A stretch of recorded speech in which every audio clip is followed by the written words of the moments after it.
Oh, fuck, boys. Wow, we're rusty. We're rusty right now.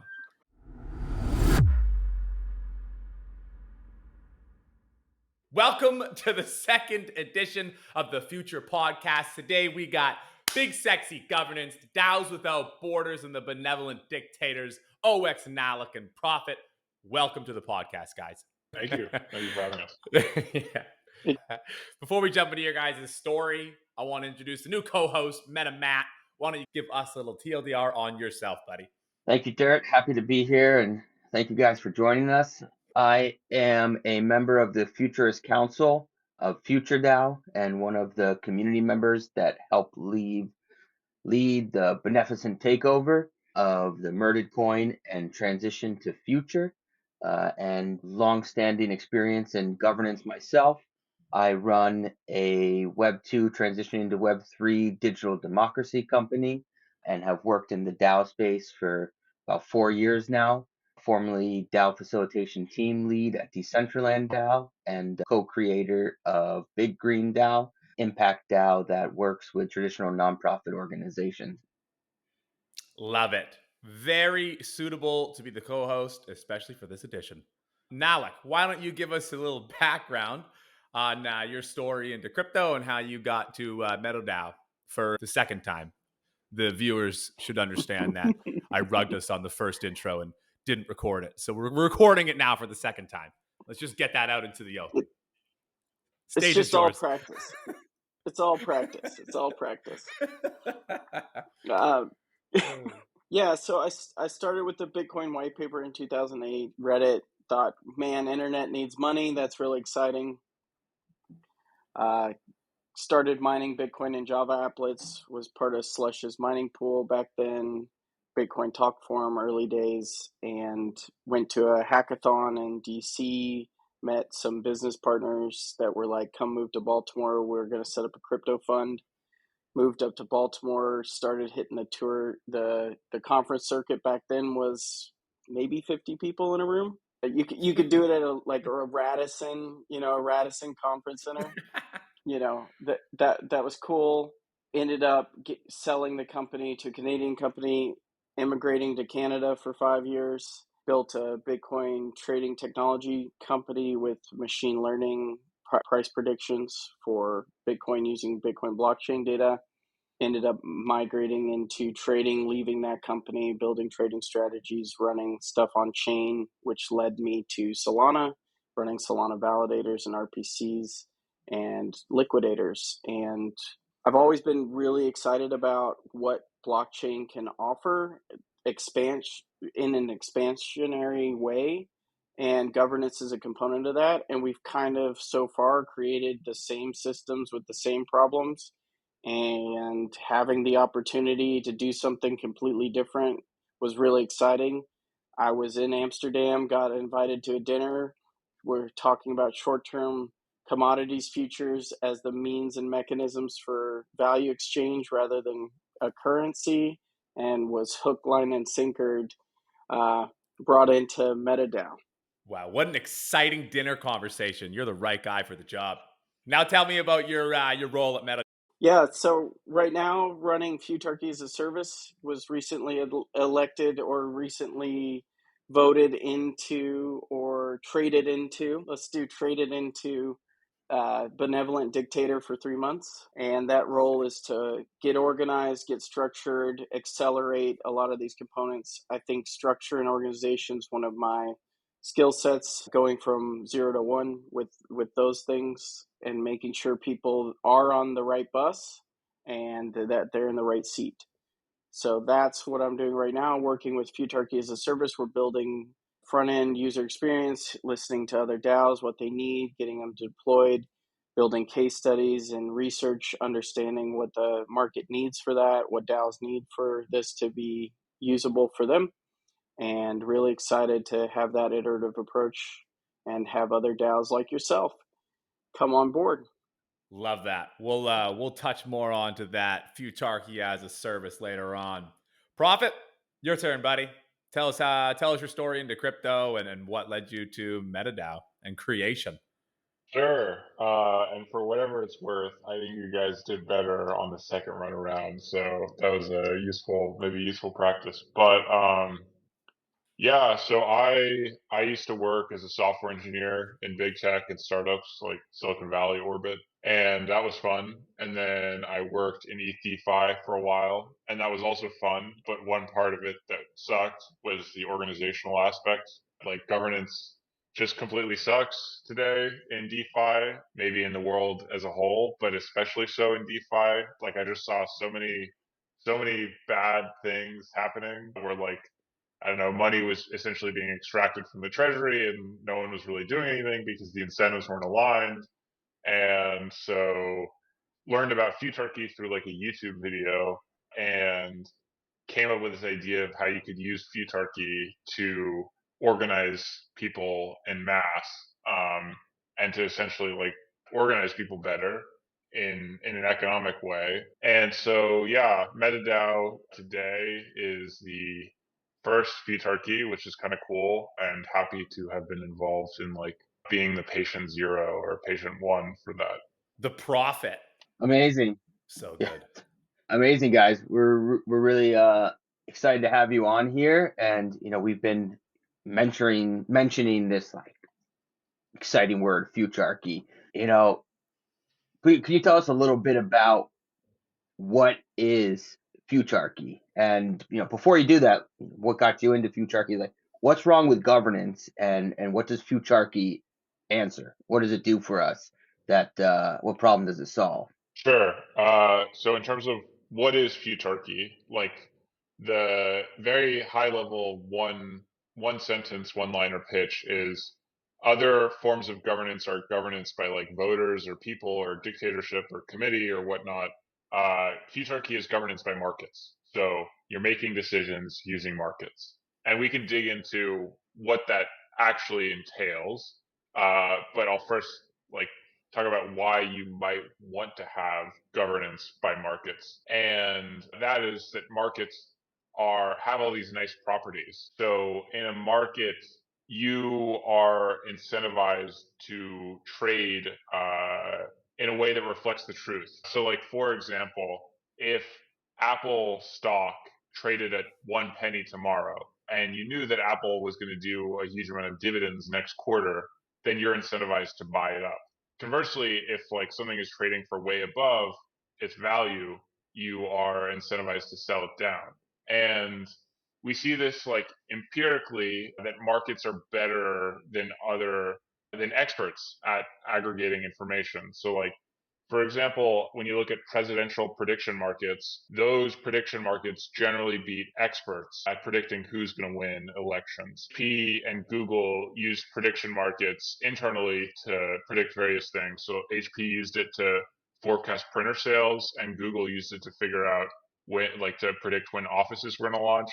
And both of those prediction markets were more accurate than their previous expert forecasts. And then my favorite example is that in 1984, the Challenger space shuttle blew up, and it took the government 4 months to identify Morton Thiokol's O-rings as the root cause of that disaster. But the market had priced it into Morton Thiokol's share price within 14 minutes, as in its share price had gone far below the other government contractors. And so, yeah, that's kind of like high level governance by markets. And then why you would want to do that is that it seems both theoretically and empirically that markets are better than the other way of deciding things. Interesting. And the problem with governance right now is that you struggle with attention, so you need to reach quorum, and then if you don't reach quorum, you have issues, and then you have to agree on what the objective or outcome is with that proposal or with that vote. So you have to garner enough attention. It has to be meaty enough to vote on it, and then you can't do it too frequently because you get exhaustion. And it's similar across other voting mechanisms, but I think the problem that we have now is owning tokens is easy, and then paying attention in the commodity of attention space that is demanded of crypto users, it's untenable. We all have our own agendas. We all have things that we need to, push through. And that's a huge barrier for governance adoption and effective governance right now. Yeah, so have you guys seen different levels of participation as a result of the markets compared to other DAOs? I would say relative to our size, yes, we have highly engaged participants. Like I think in the early days, each proposal, like 60% of the people who held tokens were trading in each proposal. I don't think that's a very reliable indicator for what this looks like when it scales. But the nice thing is that in a market, you only need you only need one person to set the price correctly in order for the market to be right. And so you actually don't need like you need participation in voting systems because that's what attracts good outcomes in voting systems, but you don't really need that much participation in order to get good prices. So, like for example, micro cap stocks, so stocks that are trading below $50 million, there are probably only a few people in the world that have like a good fundamental model of some of these stocks out there. And yet the market is able to come to consensus on like what those stocks are worth, and that's because the capital flows to the people who are most able to make those decisions. And so like I view engagement as a sub goal, but not necessarily one that we need to solve. It's something needed for a voting system, but not for a Futarchy. I like that. I like Futarchy when I got onto it, and I felt like I got onto it late at Mountain Dow and realized that I was still very early. Is it kind of like it opens up the door for gamification and for like the trader at heart? You know what I mean? And we've talked about this separately about like sort of the easy mode because there's a certain complexity to it, but you know in you guys working down the road of finding the easy mode solution for the not maybe very advanced trader or maybe not very advanced governance voter, you have to work your way there. And so it seems like right now it's early in your life cycle, like you said, like your voter percentage to token holder percentage was very high because you haven't gotten that much limelight, and it seems like you guys are you've started to get the VC fundraise, you've gotten a lot more awareness. So I kind of want you guys to talk about like, what can Futarchy do like best, and what doors does it open to that governance model that can attract different types of people to your platform? Well, in terms of what can Futarchy do best, I would say pretty maybe maybe this is biased view, but I think that almost any voting DAO should be a Futarchy DAO. That voting is just like fundamentally flawed, and Futarchy is perhaps not perfect, but it will, even at our early stage where like everything seems to be broken to me, like there's so many things that need to be fixed. Liquidity, the UI, like the UI completely sucks today, and that impedes people's ability to trade. Like all these things are broken, and yet even today, I would say it's probably a better system than a voting system, and that'll only increase with time. And so, yeah, there are like a small subset of things that can't be governed by a Futarchy. So like one example is that markets can't price X risk. Like if the world goes into nuclear Armageddon and everyone dies, then no one cares whether a financial contract pays out. And so that means that yeah, markets can't price that risk in. And so maybe Futarchy shouldn't be like in charge of nuclear codes or something. But for most things, Futarchy could probably govern more effective than voters. It seems like a lot of the bulk is like with EV calculations, and you take a lot of the future of the protocol into consideration when you're placing these votes. But not all things are dollar equated. I still like the idea of letting the market battle out what it values more. Yeah, I mean, we were talking about it just yesterday about, you know, trying to surface the capacity to price things, right? Because you can think about a lot of things here that say, well, like that technically wouldn't be, like an EV positive or an EV negative choice. But I think when you start to boil it down and you start to think about it, it actually does typically always have a component like that you are trying to assess. So you can think really hard on this stuff, and we've talked about like branding, right? Like the choice of a logo. But truly, branding, if you think about it, has an immense value. It's just the right people need to surface the information to make an accurate choice on that. Now, abstractly, it can be challenging, but I think most of these things that you put up for a governance vote should be able to surface the capacity for a trader to have an understanding and be able to price it accurately for it. So I don't know necessarily, like there's been things that have come up for me, but I think that if you try to fit it into something that, is multiple choice or other choices like that, you end up obfuscating and not deriving the value of a futarchic decision or decision making. And you should really try to shape it into these yes no questions that should be able to surface price information. Now that's up to the proposer to construct so that can be assessed properly. But I think that just gets us back to constructing good proposals and figuring this stuff out so that it isn't so arbitrary or you're trying to do it. But most things I think you could say. Now whether it moves it a penny or not, but you may argue like that's probably not a decision that that the governance needs to make if that's the case, right? Like because somebody should be doing it, or like let's like so I think that there are opportunities there, but I've been struggling a lot to try to figure out where this doesn't work. Maybe on minute by minute decision making, but we've kind of discussed that. I think Profit has discussed that with Robin Hanson about that, which is like, how much attention can you get for people to trade these things? Is one a day for 365 days like too much for some of this stuff? And so you're probably not paying people out weekly or debating that kind of stuff. I just wanted to add, just briefly for the listeners who don't know, the person that Alec just mentioned, Robin Hanson, he's the creator of Futarchy. Wise. The one thing I wanted to say before we move on, and you saying it made it, is not everything needs to be boiled down to futarchy. Some things, as will goes with the benevolent dictators, should just be pushed by people or smaller councils.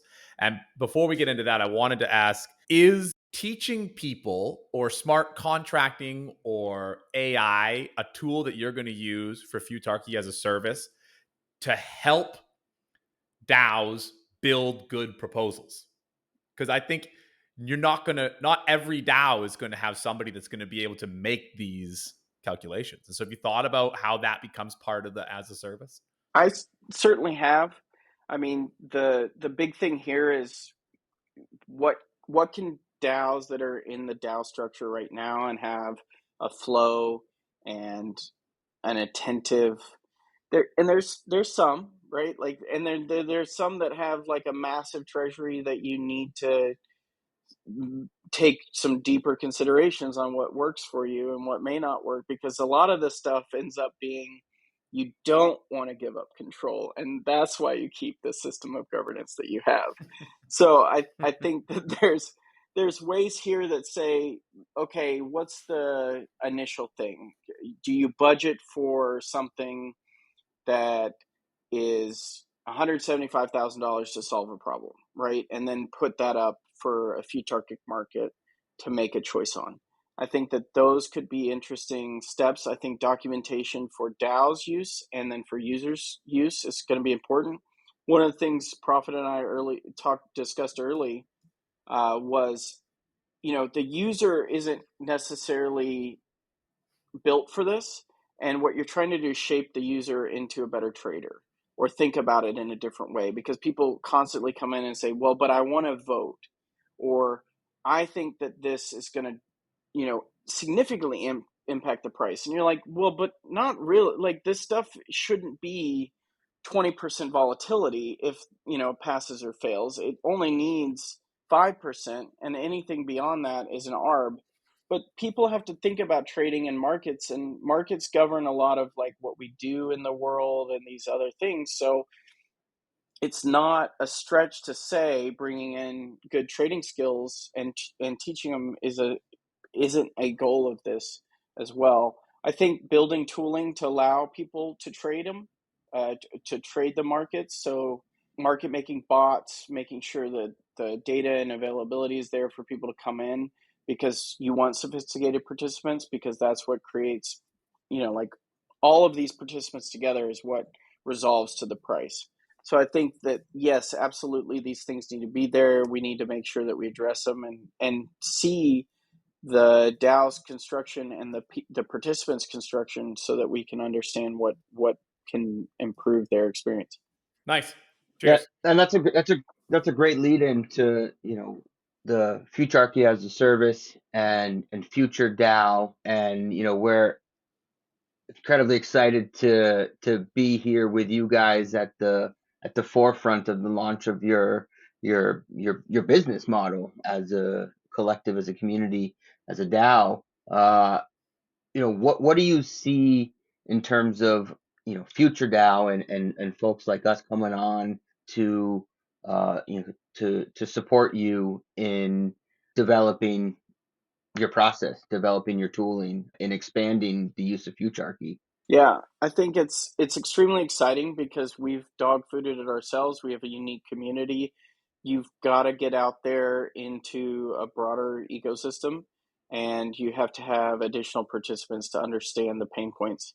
I think one of the things that I am a huge proponent for is I want to see things break, not necessarily bad things, but understand where these limits are. So I think having partners that understand that and are willing to dog food it and take that step is really awesome. And I think we will learn a lot about Futarchy and where it works on chain.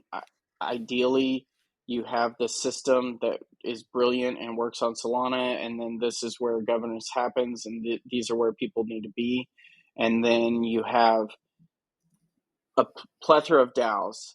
So you've been introduced from one, but now you've got others, or you're talking to other DAOs and other structures, and so you demand it of them.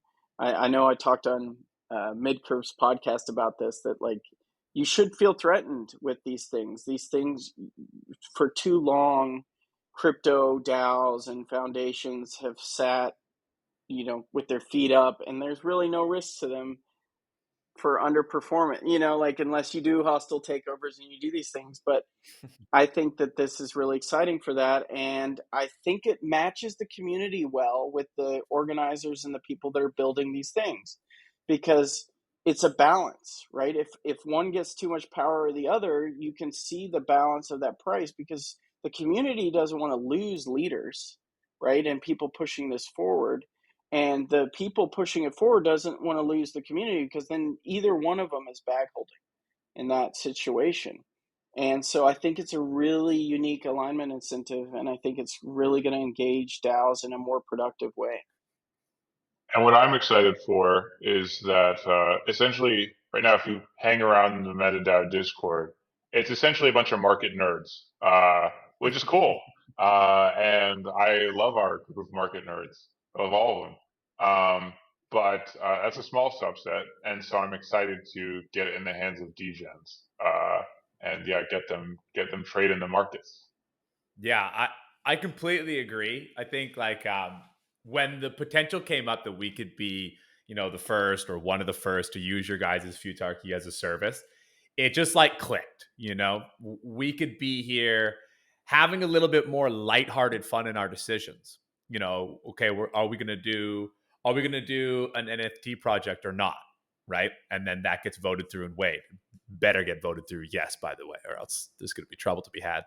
And then like on the other side, you could say, okay, like, should the NFT be silly dragons or should it be like robots? And this kind of goes back to the conversation of like EV. Well, you could do a calculation to be like, well, the market favors dragons a little bit more this year because it's the year of the dragon. And we could have fun with that and incentivize people to show up and to vote, try to break it, things like that. And then slowly, like what I really want to work towards too, and I know we've talked about it before, is sort of the easy mode, the degenerate, colorful, easy slider bars, maybe some like Easter eggs in the corner. You find it, it like shoots out some future tokens. Little cats with space heads on. Yeah, man. Anyways, I got on a tangent there. I apologize. Yeah, I mean that leads into like a really interesting point about, with future, we're in a discussion ourselves, like, are we a meme coin? Are we more than a meme coin? The way I've been saying is, we're a mission-driven meme coin. But when you think about what that opens up for us as a meme coin futurarchy, it allows us a space to not be so serious. And maybe it feels like with MetaDAO, your proposals are heavy. Like, you guys have a solid coin price. You got a big community. People are looking to you guys as leaders. As a meme coin, it gives a little bit more flexibility. So what are some things you might want to see come up through a futurarchy vote? What might be, if you had the opportunity to participate in I don't want to say a fun futurarchy, because I know this is fun for you guys, and this does make governance fun. That's part of the power of this model. But like, what's something you would throw up to vote that you maybe couldn't throw up on your own proposals because of the implications are less serious? We're here to break things, to test things, and also to have fun with the governance model. That's part of our mission, or as I see our mission. So, like, what's something you guys might throw up for fun that you just couldn't throw up on MetaDAO, or hypothetically? Well, that NFT thing that you talked about actually sounds like a pretty interesting. Like, could you have markets decide what the NFT overall should look like? Because yeah, there should be different prices for those, right? Like, it's not easy to calculate what the expected value is of future if it does drag a token, and then if it does, I don't know, what would be another NFT, like, I don't know, manlets or something, like Solana manlets. It's not easy to Bald calculate men. bald men. It's not easy to calculate bald men and dragons, but like that's really what you're trying to do when you're voting anyway, right? You're just trying to do the thing that maximizes the expected value of your DAO. And so like that's not like a fault in markets. And so it'd be interesting to see markets try to price stuff like that.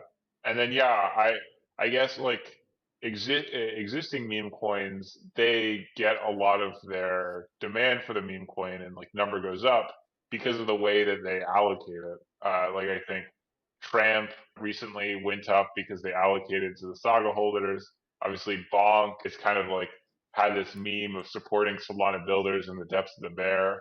Um, and so I think it would be cool, yeah, to see like where Future could allocate some of its tokens and ways that it could allocate its tokens. So like I don't know, interesting vesting schedules or like lock schemes or something.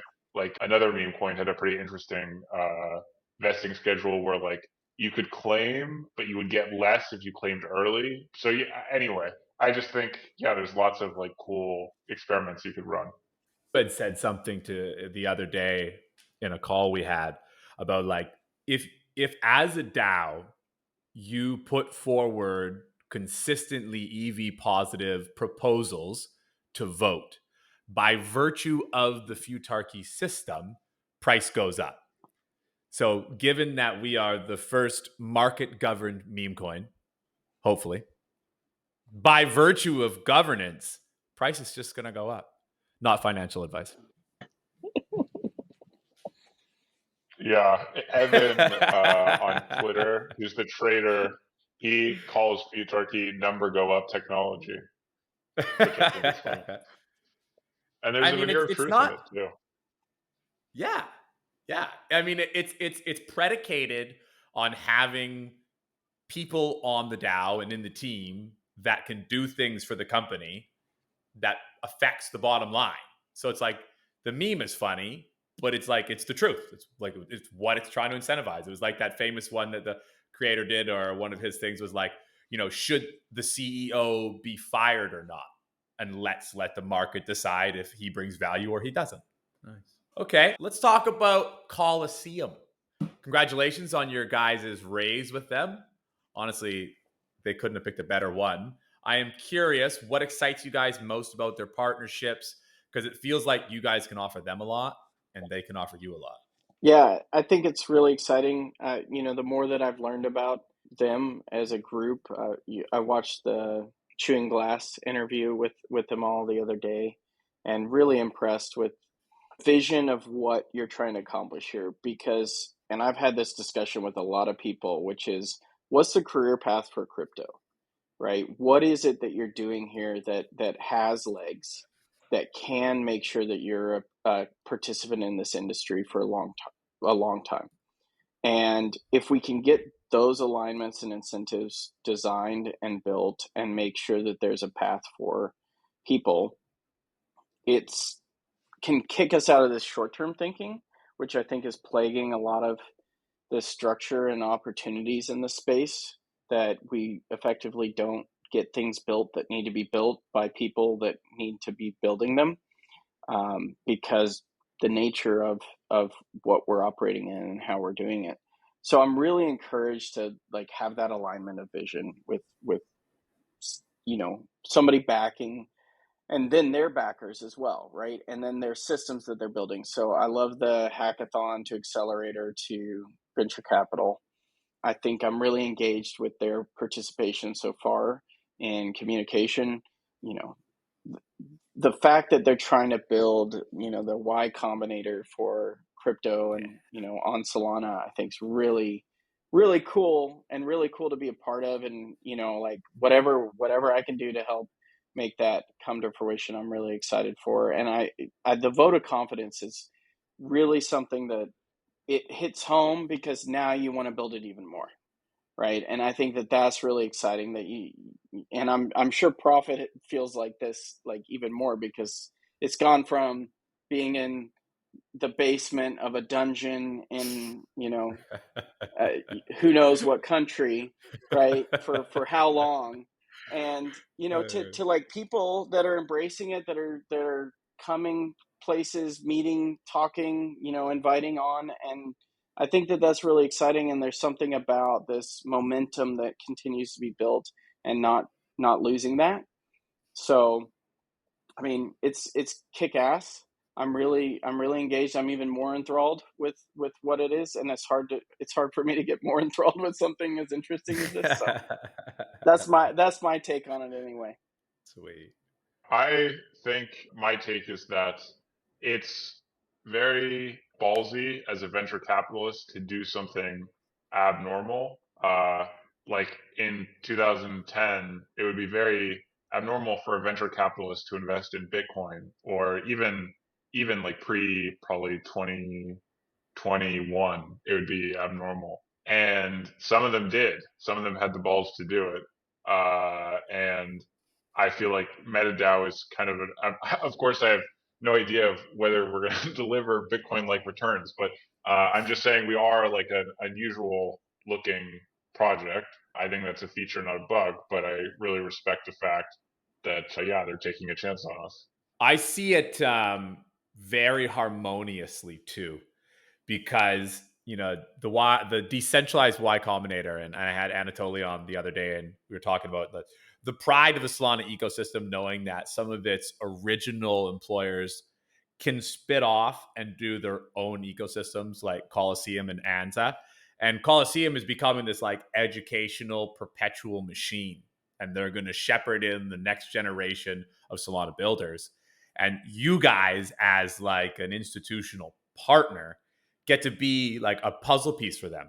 Instead of having to go, well, should we do what governance structure should we do? They can go, oh, hey, look, here's this Futarchy thing that's right here.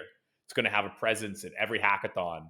You can take this, plug it into your machine, and then focus on building products, not focus on how we should solve decisions. And so I think that has got to be something that Coliseum is also looking forward to in the future.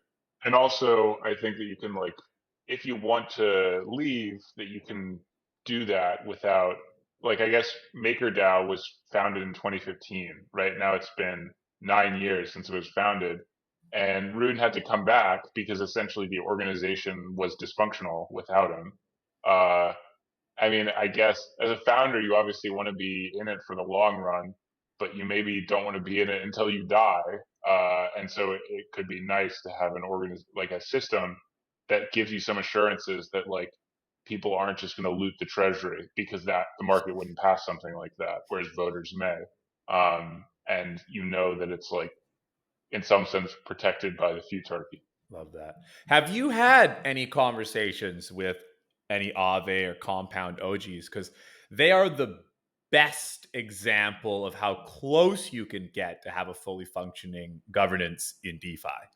Like the oldest and sort of most established. Have they had any interest in this? Is it on their radar yet? By virtue of tribalism, I mean, I used to work with those people when I worked in DeFi, so I know them, but I don't think that any of them are aware of MetaDAO just by virtue of tribalism, or maybe some, but not many. But it's mostly been Solana DAOs that have expressed interest. Love it. Love it. Get in I there. was gonna say if you can't fork it and put it on another chain, then I think it's less interesting for people over there. OPOS, baby. MetaMap, why don't you wrangle out a last couple of our questions and then we'll look to wrapping this up. Yeah, thanks, Derek. I'm just sitting here fascinated thinking about all the potential here and some of the solutions you guys find by default, throughout this conversation. I mean, we even touch upon, the borders of government, what should be governed, what shouldn't be governed, based on what moves price, what decisions. I mean, this solves or seems to solve some of the age-old questions of liberalism of versus conservatism. Where are the boundaries of government? Should we have big government, small government? And this provides a solution of like what moves the price. If this doesn't move the price, we really shouldn't vote on it. That's a decision that can be made by a bureaucrat. You talk about participation and this challenge of, do people want more participation really? No, we want representation, we want good decisions, but participation is an issue. So you set a market price that is a placeholder for participation. People can participate as they need to move that price. So there's a lot of like fascinating, deep political, theoretical, applied practice that we can see here. So that leads me to this question of like, what does it look like? How does our world look different if we have a futarchy systems at scale?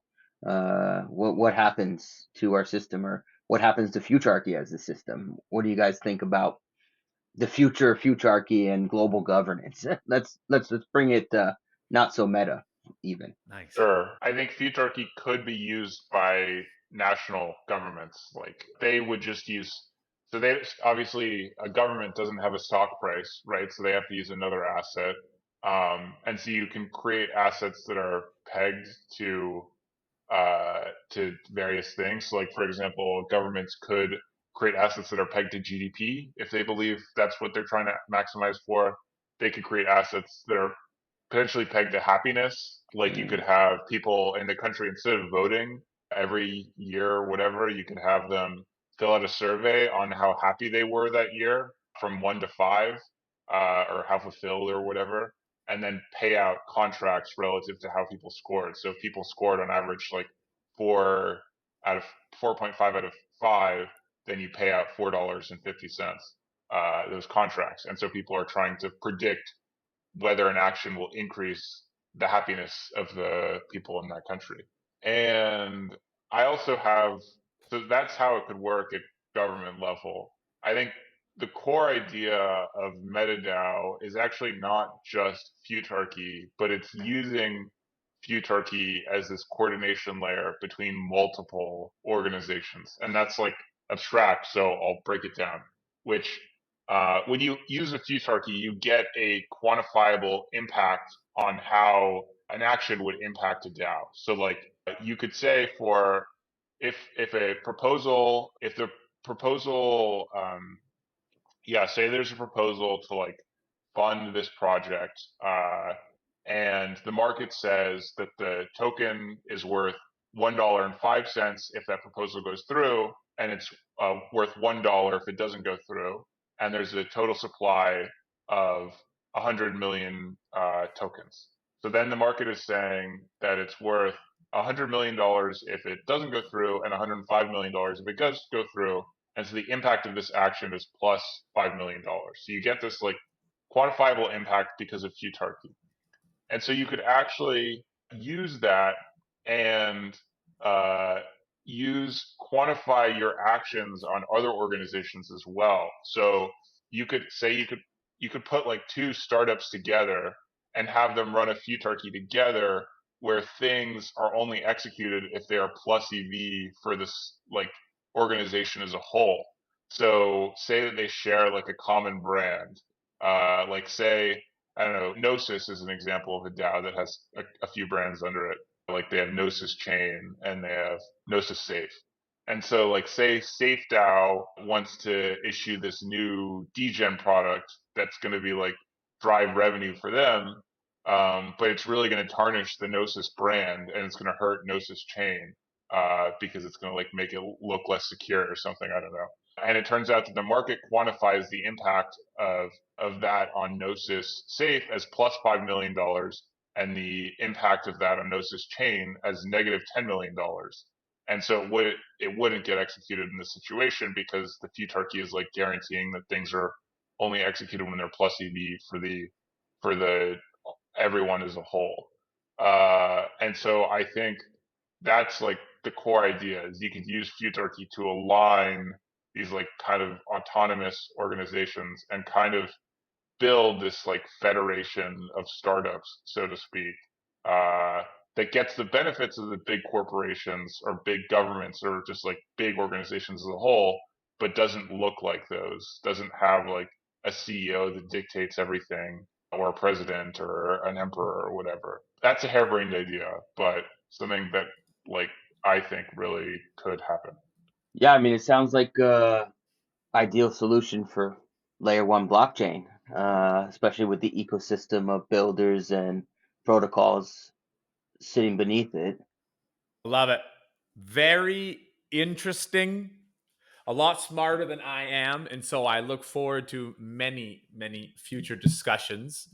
Just want to thank you guys for coming on the podcast. And I want to give you guys the opportunity, you as well, Madam Matt, if there's anything you guys want to say before we close out, anything you don't feel we touched on, hit us with it.